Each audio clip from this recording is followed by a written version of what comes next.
Okay, guys, we are going to start with chapter 4. Chapter 4 starts on page 113, our human geography. So how do we as humans affect the geography of the earth? So if you want to go ahead and turn to 114, looks like that. Our environment, that'll be lesson 1.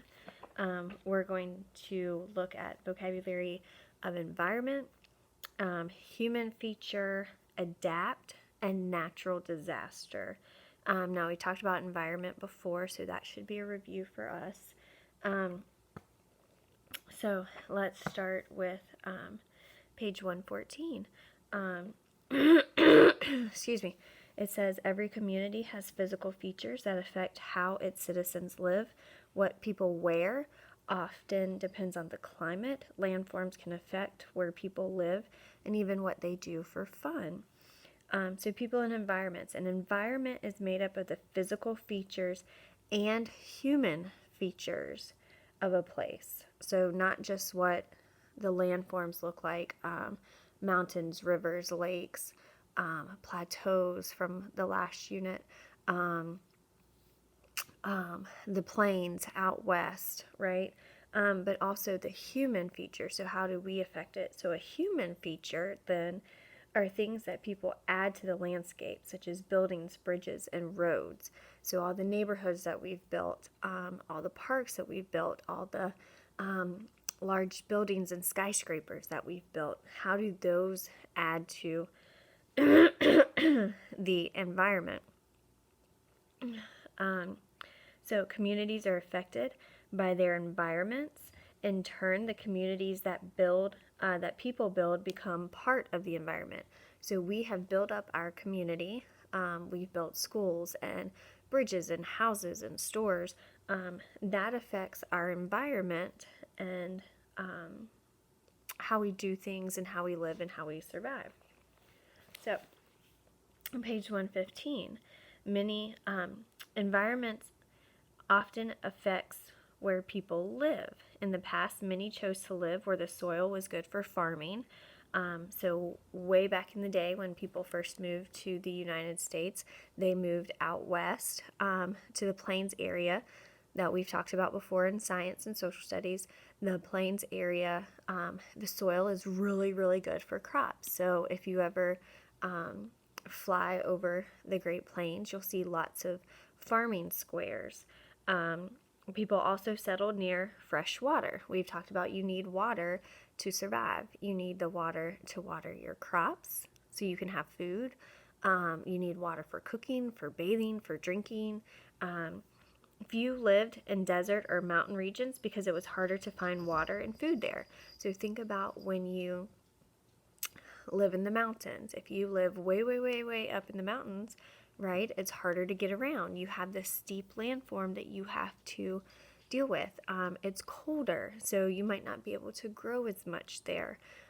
If you lived in a desert setting, which not very many people do, again, it's really, really hot there. So you have to learn to adapt to that, and you have to figure out a way to grow your food, find your water, all that stuff. It is also harder to travel to those regions and to build places to live. It's hard to travel through the mountains. Yes, we can drive through the mountains, but there are some mountains that you just can't drive through. You can take trains through mountains, but there's some that you can't go through. Desert, same thing. You can't just hop in your car and drive across the desert because it's made of sand, right? You have to find other ways to get through it. So people tend to stay away from places that are a little bit harder to live in. Today, people live in all kinds of environments. These environments still affect how they live. In mountain areas, so we do live in mountain areas, not the tallest, coldest mountain area, but we do live in mountain areas. Drivers have to travel slowly on steep and curving roads. So if you've ever driven through the mountains, you know you got to slow down a little bit because it's very windy, right? Especially in the snow, you don't want to go too fast. In cold climates, they need engine heaters to start their cars in the winter. What people do for fun often depends on their community's environment. Those who live near the ocean may surf. So if you go to Myrtle Beach, you might see a lot of people surfing. People aren't going to surf in the Midwest, right? People who live in the mountain communities may hike, ski, or snowboard, right? We're not going to go to the beach where we live by and going to try to, we could do some hiking. There's some good hiking trails, but we're not going to ski. We live in an area, luckily, where we're close. We can go a few hours north and go skiing, or we can go a few hours south and go to the beach and swim and surf and all that stuff. So it depends on where we're living, on how we live, what we've built, and that kind of thing, along with the natural landscape. Is it the mountains? Is it the desert? Is it the plains? Is it lowlands? That kind of thing. So page 116, okay, we're going to look at adapting to the environment. So how do we learn to survive in that environment? That's when we get to choose how to adapt. So people adapt or change their ways of life to fit their environments. In hot climates, they wear loose clothing to help them stay cool. So if you live somewhere where it's hot all the time, you're not going to wear a ski coat and a scarf and a hat, okay? You're going to adapt to wear something that's a lot cooler for you. In cold climates, people adapt their ways of transportation in the snow. So if you live in like Alaska where they get lots and lots of snow, you're going to wear what's known as snowshoes. You probably have seen them in movies and cartoons where they look like tennis rackets taped to the shoe, and then they walk on top of the snow like that. We don't need that, but they've created those way back in the day to help them get from point A to point B in the snow. They have to adapt. They have to learn how to travel in that amount of snow. The Sami people of Northern Europe, for example, drive snowmobiles to herd their reindeer. We don't need snowmobiles. If we had a lot of snow, then we would adapt. And I know a lot of people who live in North Carolina where it snows a lot, they put chains on their tires. They've adapted to that to help them get through their large snows. They don't have to use snowmobiles, but if they had even more, then they would have had to adapt. In most places, people heat and cool their homes. Fuels such as oil and coal are burned to get energy for heaters and air conditioners. We talked about those in the last unit. And those are resources, natural resources, right, that are non-renewable.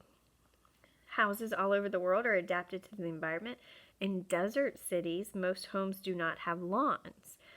Instead, rocks and sand make up their yards. So if you were to go to, let's say, Arizona, they don't have a lot of trees. They really don't have grass. Their yards, instead of grass like ours, their yards are going to have a lot of stone and a lot of cactus and a lot of rocks and dirt. In communities along waterways, some people live and work on riverboats. Riverboats are like what you see at the top of page 116. That picture there is an example of riverboats. Some people live in those. They're homes made in a boat that you live on the river. Okay. All right, 117, people and disasters. Environments are always changing. People adapt their ways of living to these changes. When changes happen quickly, however, it can be hard for people to adapt. So think about, 5, 6, 7 years ago when we had the major floods. We're not used to that. We had to adapt. We had to change the way that we work and we live and we travel because roads were messed up and businesses were messed up. And we had to adapt and change just to survive until things got back to normal. Hurricanes, tornadoes, earthquakes, and forest fires all cause quick changes. These events are known as natural disasters. So again, that keyword natural means it comes from nature. It's nature-made. It's not man-made. Natural disaster is an event in nature that causes great harm to people and damages their property. Earthquakes can damage buildings and roadways. Tornadoes can knock down trees and damage houses. And hurricanes can also destroy houses, cause flooding, and knock down trees and power lines. So natural disasters, we know, you've heard of them on the news. Natural disasters are nothing new that we have to deal with. So what I'm going to do is I'm going to upload this into Shobi, and also this one. It's 2 pieces. The first one, okay, I know it's backwards, but your environment, how does it affect people? So mountains might make it harder for people to travel. It might be colder, so it might be harder to do activities outside. How does living in a cold mountainous environment affect people? And then on this second sheet, it asks you, how do you adapt? So if you're in a cold mountainous region, then how do you adapt? You might adapt by your clothing, right? You may wear clothing that is warmer. To do activities outside, you might take up a new activity like skiing or sledding. You wouldn't do bike riding in the snow, right? To travel, you might travel a little bit slower. You might take your time. You might go on a different route than you would if you lived somewhere else. So you're going to do that for the 3 different environments, okay? And then how do we adapt to those environments? So how do we change our lifestyle to help us live in those environments and survive there very well? So I'll upload this video and those worksheets, and you can of course use the textbook, and just upload those worksheets. We're now in chapter 4. If you have any questions, let me know.